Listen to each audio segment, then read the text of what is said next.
Today represents another milestone in our country and in our ministry's history.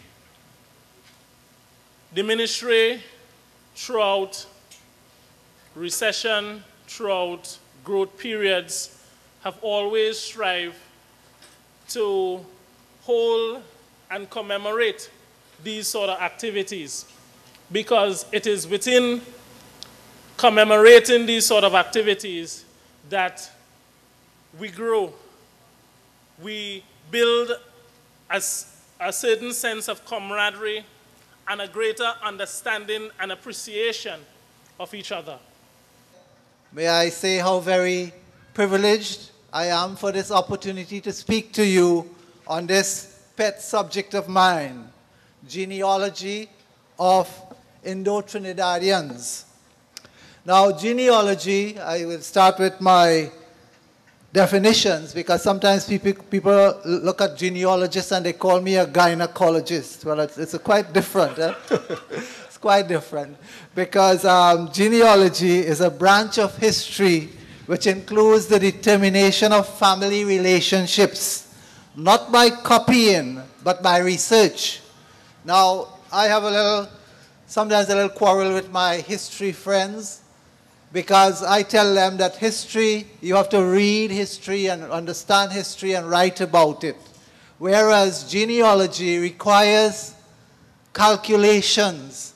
It is more of a scientific subject. In fact, it is regarded as a technical subject, because one has to make certain hypotheses and then try to test with the stories and the documentation whether your hypotheses are correct or not. So it's a bit of a technical subject rather than just reading a book about it.